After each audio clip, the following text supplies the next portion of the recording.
What's up, everybody? Welcome back to a Chi-Town Blitz episode. It's still Chicago. It's still, Bears till we die.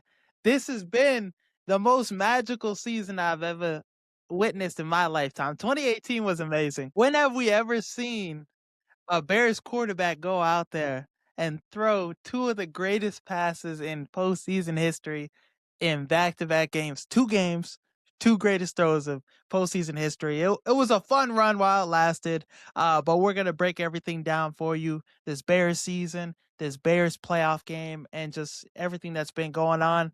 Got my co-host with me today, Mr. J. Huff. How we feeling today? I know it's kind of grim. No, it's kind of low. Yeah, I guess when you put it like that, I should be feeling a lot better, but still sick to my stomach.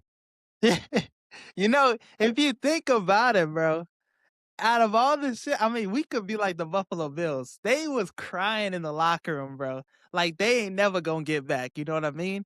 Whereas us, this is our first taste, man. I feel like to be honest, we were spoiled this year, bro. Every year we talk to our guy Zach Pearson. He's like, oh, like we aren't gonna be like 9-7. That's a ceiling. 9-7, 10-7, 9-8, 10-7, that range. This year we exceeded everything. Won the North. Caleb looked good. We got our coach, we got our quarterback, and I know just the fact that we could have won that football game makes it a little bittersweet. Like we should have blew their ass out, to be honest. Like we Multiple kicked field ourselves in the foot. goals we could have kicked and called it a day.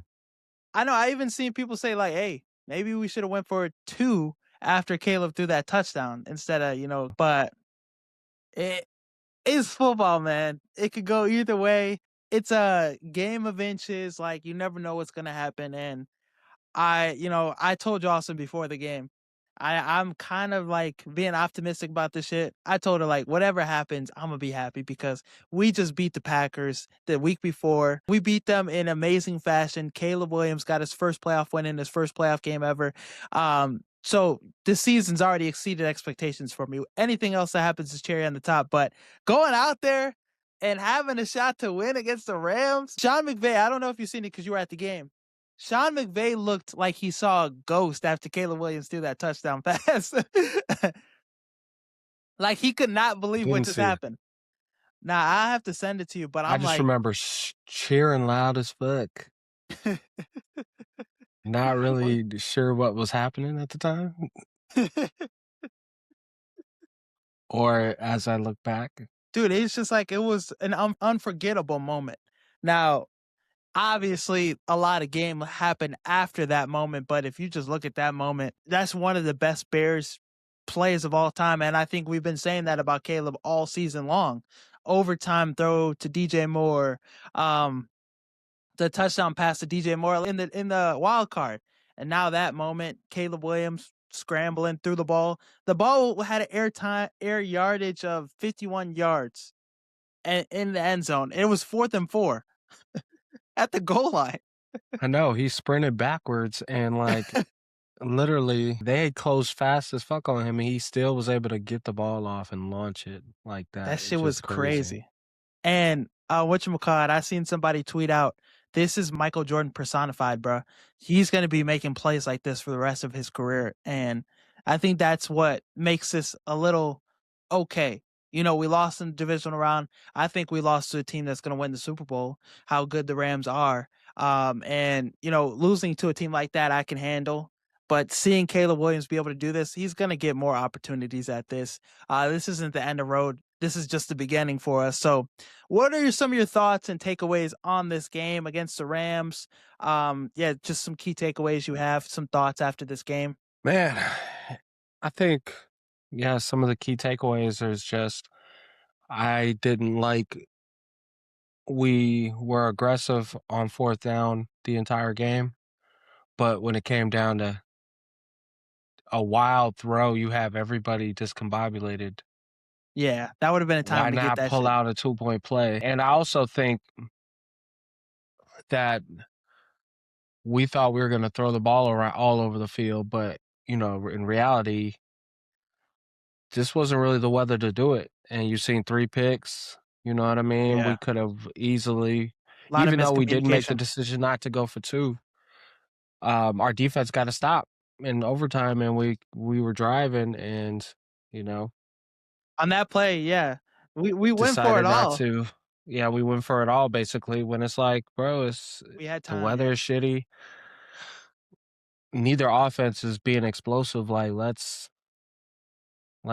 pick the right plays, and obviously it's easy to say that the day after, but Yeah. I thought, overall the fans came out, they showed up for sure. And even after the game, fans stayed and was cheering on Caleb. I didn't even realize that. I was already out. I was already gone.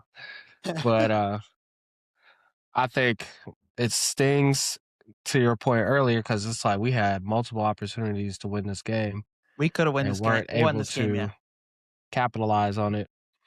But it it'll be fun going into next year and seeing what moves we make to make this a Super Bowl roster. And I think, yeah, the Bears will enter next season as one of the more dangerous teams in the NFL. A team that everybody's gonna be like, this is a dark horse to win the Super Bowl. This is a team like, all right, you won the offseason, you won the regular season, you won the season because you had some success. You won a playoff game, went down to the wire with the Rams and stuff. So now if we have a really good offseason, then people are gonna trust us a lot more. So excited about that. But in terms of some takeaways from this game, I think if you would have told me before this game that the Bears defense was going to play how they played, I would have been like, all right, we had them right where we wanted them. It's just, yeah, the mistakes, the miscommunications. I think Kyle Monangai on some drives where we're in the red zone, in the goal line, we're giving it to Swift like 4 times instead of giving it to Monangai, which I think he could have had a better chance to get into the end zone. Um, fucking Swift got his ass flipped. I thought he was gonna fumble that shit. But no, I'm proud of this team. I'm proud of the fight. This is still a pretty good game. I thought a guy like Brisker, oh my goodness, he looked like he wanted to sign a contract right after this game. He was great against the Packers too, but he was probably the best player on the field for us. Had 14 tackles, had a sack. Nice to see Kyler Gordon step up too. So I think everybody pretty much stepped up for the most part. A lot of drops. A lot of guys kind of left some shit out on the field. Loveland couldn't catch a cold in this game. But then Cole Kmet showed up for you, stepped up for Loveland when he went out with the concussion. So I think this Bears team is just right there, and it's funny to say that with us noticing so many holes on this team. So I think there's a lot to be excited about even within this loss. One thing that pissed me off though, motherfuckers are acting like they're victory lapping the Bears. This is not a loss to victory lap us. It's not like we like shit the bed completely. This is a team we went toe to toe with. Packers fans are happy that we're in Cancun with them and shit. That shit is stupid to me. How could you have anything to say when y'all ass got sent home? You know what I mean? Yeah, and that's just they was preying on our downfall because we is popping our shit. Yeah. We got a whole off season to see who gets a better team. Their defensive coordinator just left, so we'll see if 5 year contract in Miami. Yeah. we'll see if that goes back to being their Achilles heel like years past, especially as Micah Parsons heals up. But I would want him to get an extension done with, Keenan Allen. I would want him to stay with the Chicago Bears for maybe 2 or 3 more years because he's coming off his best season last year with the Chargers.